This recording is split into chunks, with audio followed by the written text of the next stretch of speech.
So in this series I wanted to have a look at the Broads in a different light, but more importantly have a look at the Broads and the accessible waterways that we've lost in recent years. For this I'm going to be using a map from Blake's, which was given from Blake's Waterways. I don't know the year of this map, but what I would say is it's an interesting map to look at. One of the least travelled rivers of the Broads of Norfolk and Suffolk is the man-made canal called the Waxham New Cut. Starting at the head of Horsey Mere, it travels up past Brograve Mill before finally ending at Bridge House Farm. But that wasn't always the case, as this map shows you could once travel a lot further, in fact all the way to Sea Palling. And we're going to start our journey right at the beginning and have a look and see where this canal once travelled to.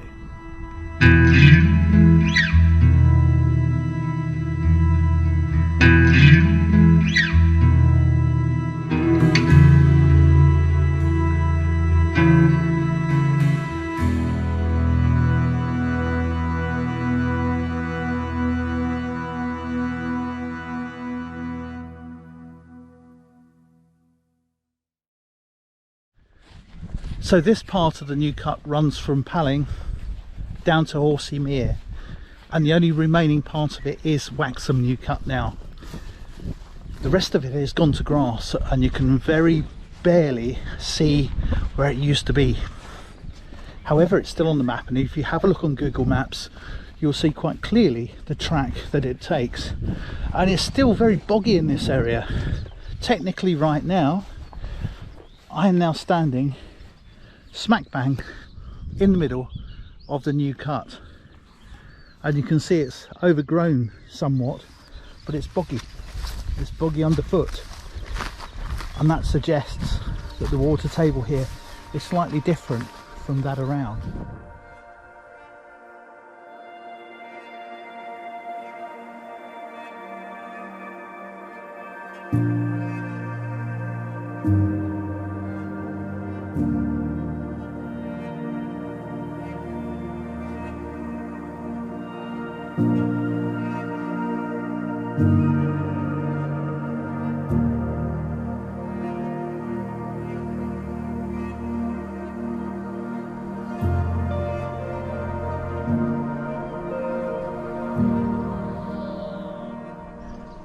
And this has to be regarded as one of the most secret private ends of the Broads you can find. The end of the Waxham New Cut, it stops right here at Bridge House Farm, and you can't go any further. There's a small private marina at the end with a few private moorings, and further on are the overgrown and filled in navigable channels that carried us all the way to Ingham. Sadly no more.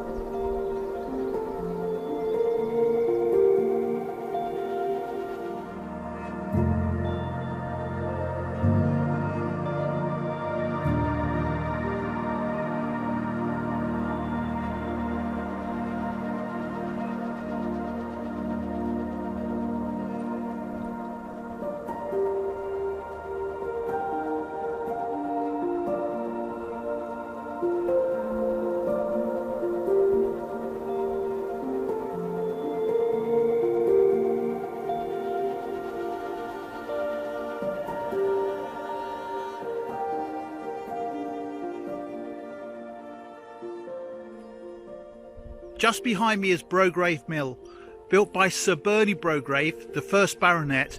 It was designed to help fight the ever-ending battle against draining the marshes.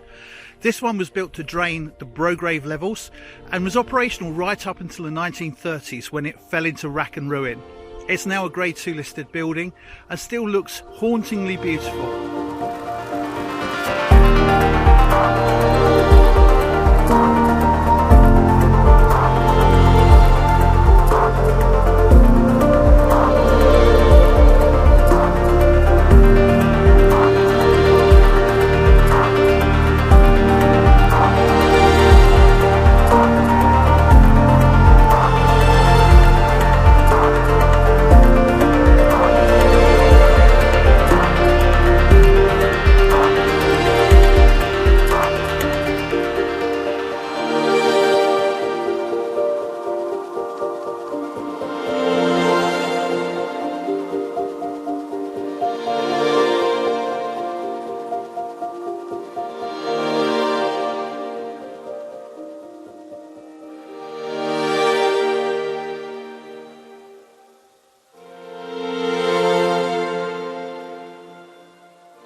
it was really interesting to have a little peep inside the top of the mill. The cap's missing, and you can see that the mill gear is still pretty much there, and there's a lot of it there, a lot more than I thought there was. Although the structure's not safe, I wouldn't recommend anybody going there. It's a shame. There's a grade 2 listed building, which it is. Nothing is being done to kind of save it, really. I think it's a real shame, especially given its age. Built in 1771, the money that's been spent on other mills, which are much, much newer, is significant.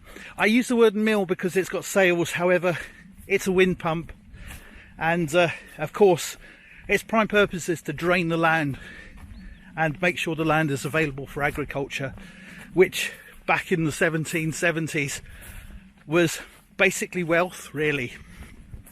What a great walk though. So this footpath here runs alongside the Waxham New Cut and takes you all the way down to Horsey Mere. Looking at the New Cut itself, it looks like some maintenance has been done since the last time I saw it online. There was a video of a boat trying to make its way up the New Cut, and it really was struggling between reeds and trees each side. So that's good to see. It's good to see someone's taking care of the navigation that's remaining, especially given the amount of wildlife and natural habitat we have in this area. Once we get to Horsey, Horsey is looked after by the National Trust, and as such is a site of specific scientific interest, and there are a lot more restrictions regarding photography. I certainly can't fly my drone there, and what I would like to do, really, if I can one day, is to get myself on one of the boat trips and have a look firsthand at some of the wildlife and species that are protected there. Here I am at the very beginning, or maybe the end, of the New Cut, the Waxham New Cut. Dug in 1830, its main purpose was to get commercial vessels up to the brickworks and then onwards to Sea Palling and return. We now know the last few miles are now stopped, and ironically the Environment Agency, who has responsibility, only declassified that last stretch from a major river to a waterway some years ago, 2018 in fact.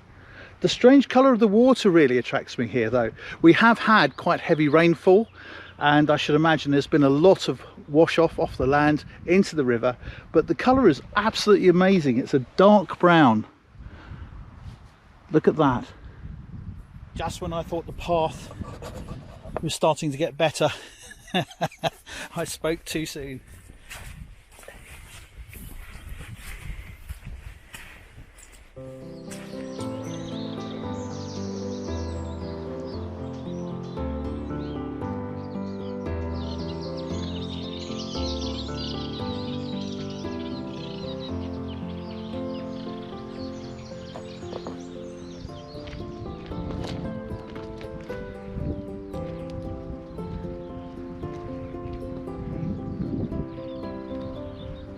My final stop off on this trip was going to be Horsey Wind Pump.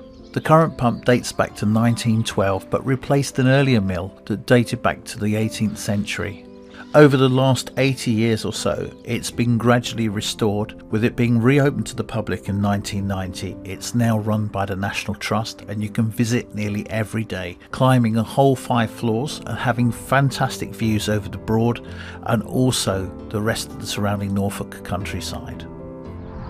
So this is Horsey Mill Pond, the small lock gates that go underneath that restrict the flow of the water. I like this as well, a copper lightning conductor, awesome.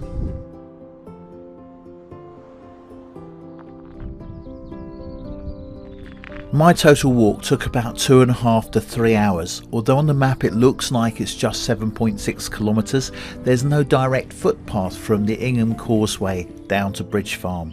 I started at Waxham and made a circular walk, and so when I finished I could walk up and have a look at the amazing coastline of Palling and Waxham. Join us next time when we go and explore and find some more of the missing waterways and navigations of Norfolk and Suffolk.